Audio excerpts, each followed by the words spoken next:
देवेंद्र भाई, बहुत बहुत स्वागत है आपका। गुड मॉर्निंग, समय देने के लिए बहुत बहुत धन्यवाद आपका। सबसे पहले बजट के साथ शुरुआत की जाए। बताएं सर, क्या उम्मीदें रखी जाए इस बजट में, क्या कुछ खास हो सकता है इकोनॉमी के लिए? गुड मॉर्निंग अनिल जी, और शुक्रिया मुझे आपके शो में शामिल करने के लिए। अ, तीन चीज के ऊपर ध्यान देंगे बजट के अंदर। एक एग्रीकल्चर, दूसरा इंफ्रास्ट्रक्चर, तीसरा मैन्युफैक्चरिंग, जिसको हम शॉर्ट फॉर्म में AIM बोलते हैं। ये जो एम है वो एम काफी हद तक जॉब क्रिएशन के ऊपर निर्भर रहेगा। At the same time every money which is spent, उसके साथ में आई थिंक जो रूरल मासिस के हाथ में जो फंड जाएंगे, that will lead to higher amount of spending in the economy. ये एक अंडरलाइंग प्रेजम्पशन बना है। सो ये एक सबसे बड़ा बजट के ऊपर हम फोकस देख रहे हैं गवर्नमेंट का। एट द सेम टाइम जो इंटरिम बजट के अंदर गवर्नमेंट ने जो एलोकेशंस किए थे, वो एलोकेशंस के अंदर मैं समझता हूँ कि बिकॉज ऑफ बेटर प्रोस्पेक्ट्स और इम्प्रूव कलेक्शन ऑफ टैक्सेस के माध्यम से देखें तो शायद गवर्नमेंट इंफ्रास्ट्रक्चर के माध्यम पे ऊपर 11 लाख करोड़ का जो स्पेंडिंग का बजट रखा था वो शायद इंक्रीज करके 12 लाख करोड़ तक ले जा सकती है ये साल के अंदर। So that is one possibility. उसके अंदर ज्यादातर मेरे ख्याल से स्पेंडिंग के लिए पावर और पावर डिस्ट्रीब्यूशन क्षेत्र के ऊपर फोकस ज्यादा रहेगा। बिकॉज गवर्नमेंट का ये डेफिनेटली मानना है कि जो हिसाब से पावर की डिमांड बढ़ रही है, इंक्लूडिंग जो हिसाब से 5G रोल आउट हुआ है और क्लाउड कंप्यूटिंग स्पेस के ऊपर आई थिंक इंफ्रास्ट्रक्चर बनते जा रहा है डेटा सेंटर्स का। मैं ऐसा समझता हूँ कि I think requirement of power is significantly increasing, तो गवर्नमेंट का ये जगह पे शायद एलोकेशन ज्यादा आ सकता है। ये एक हम उम्मीद रखते हैं। अदरवाइज एग्रीकल्चर के ऊपर including the insurance to the farmers may be increasing, including the health insurance which may be increasing. ये चीज के ऊपर भी एक थोड़ा एलोकेशन बढ़ सकता है, along with the warehouses for storage purpose. उसके ऊपर भी गवर्नमेंट का ज्यादा एलोकेशन आ सकता है। मैन्युफैक्चरिंग के अंदर हम समझते हैं कि ज्यादातर मेक इन इंडिया प्रोग्राम का जो गवर्नमेंट का जो अप्रोच है, B it in infrastructure related areas, B it in the defence areas, B it in railways areas, ये सब जगह पे मेरे ख्याल से गवर्नमेंट मैन्युफैक्चरिंग के ऊपर ज्यादा ध्यान देगी अलॉन्ग विद द एक्सपोर्ट्स। तो ये चीज के ऊपर बजट शायद कॉन्सेंट्रेट कर सकता है। The theme will be AIM। Okay, तो AIM बहुत ही बढ़िया एम वाली थीम बनाई है। एग्रीकल्चर, इंफ्रास्ट्रक्चर और मैन्युफैक्चरिंग, इन तीन थीम के आसपास बनेगा बजट। ये तो राय इकोनॉमी के लिहाज से हुई है। देवेंद्र भाई, अब राय आपसे मार्केट के लिहाज से भी लेना चाहता हूँ। मार्केट के लिहाज से क्या किसी तरह के बदलाव करने की जरूरत है टैक्सेशन वगैरह में, जो हर बार हम अंदाज लगाते हैं, या कुछ ना करें, छोड़ दें? क्या हो सकता है और क्या असर पड़ेगा बाजार पर, समझाएं।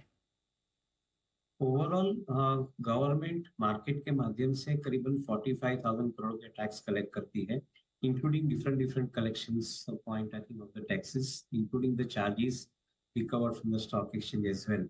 सो I think all put together government का जो कलेक्शन है ये उत्तर उत्तर बढ़ते जा रहा है because of the increase participation of investors in the market.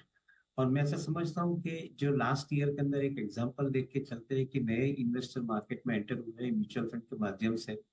अगर आपको उनको एनकरेज करके हायर अमाउंट ऑफ पार्टिसिपेशन लाना है मार्केट के अंदर, जिसकी एक स्ट्रेटेजिक वैल्यू भी है, मैं ऐसा समझता हूँ कि आई थिंक कि टैक्सेशन रेट को कोई जगह पे चेंज नहीं करना चाहिए, बिकॉज ये टैक्सेशन रेट बहुत फेयर है, काफी हद तक आई थिंक इंक्लूसिव है। And at the same time I think at multiple level they are collecting different different taxes. तो मैं नहीं समझता हूँ कि गवर्नमेंट को ये टैक्स के अंदर कुछ बदलाव करना चाहिए।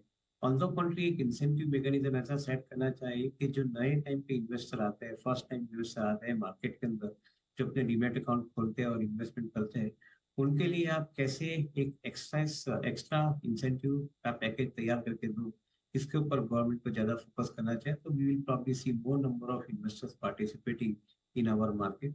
उसका स्ट्रेटेजिक वैल्यू रहेगा कि I think we will not be vulnerable to the foreign institution selling. Foreign institution जब सेल करते हैं तभी मार्केट के अंदर जो इम्पैक्ट आता है because of the domestic investors presence, I think that can be easily mitigated, जो हमने रिसेंट पास्ट में देखा है। तो ये गवर्नमेंट को डेफिनेटली व्यू लेके चलना चाहिए, ऐसा मेरा मानना है। ओके, तो ये है आपके लिए। इनडायरेक्टली आप अपना टैक्स बढ़ाएं, कमाई बढ़ाएं, वो ज़्यादा बढ़िया है, बजाय कि टैक्स की दरें बढ़ा कर या उसमें कोई छेड़छाड़ करके। आइए अब बाजार पर भी राय ली जाए। बजट से पहले और बजट के बाद कहाँ मौके आपको नजर आते हैं निवेश के, कहाँ पैसा लगाना चाहिए सर? सो अनिल जी, एक जगह पे जहाँ पे आई थिंक कन्विक्शन सबसे ज्यादा है, वो बैंकिंग और फाइनेंस क्षेत्र के अंदर है।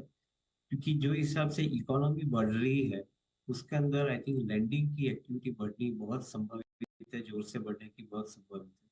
मैं ऐसा समझता हूँ कि करीबन 20% के आसपास ये ग्रोथ आने की एक बहुत बड़ी बड़ी संभावना है, because of I think the sustain level of growth in the economy.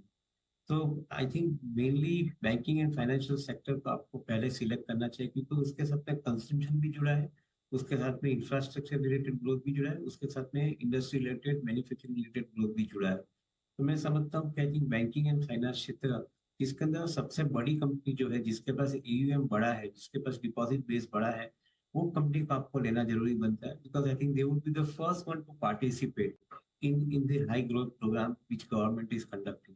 So I think this is one area which we will really love to keep in our portfolio. Second area जहाँ पे हमें ज्यादातर conviction बनता है, उसके अंदर consumption space के माध्यम से आइदर ऑटो ऑटो एंसिलरी एक चीज बनती है, या सिलेक्ट एफएमसीजी कंपनीज जो उसके इम्पोर्टेंट एरिया है, उसके अंदर हम ज्यादा ध्यान देना चाहेंगे। एग्रीकल्चर का जो फोकस है, उसके साथ में जो कंपनियां जुड़ी है, particularly I think those which are also focusing on the new molecules in the areas of agrochemicals, उनको आई थिंक आपको ज्यादा ध्यान देना चाहिए, शायद उसके अंदर आपको एक अच्छी अपॉर्चुनिटी मिल रही है। सो सिलेक्टिव एरियाज कंजम्पशन के साथ में देखें, सिलेक्टिव एरियाज इंफ्रास्ट्रक्चर के साथ में देखें, बैंकिंग एंड फाइनेंशियल क्षेत्रों को देखें। इसके अंदर शायद आई थिंक हमें ज्यादा कन्विक्शन बैठ रहा है at this point of. Okay, तो ये सारी थीम्स हैं जहाँ पर आपके लिए है निवेश के बेहतरीन मौके देवेंद्र सर की तरफ से। देवेंद्र सर, बहुत बहुत धन्यवाद आपका समय देने के लिए और विस्तार से बाजार पर और बजट पर अपनी राय हमारे दर्शकों के साथ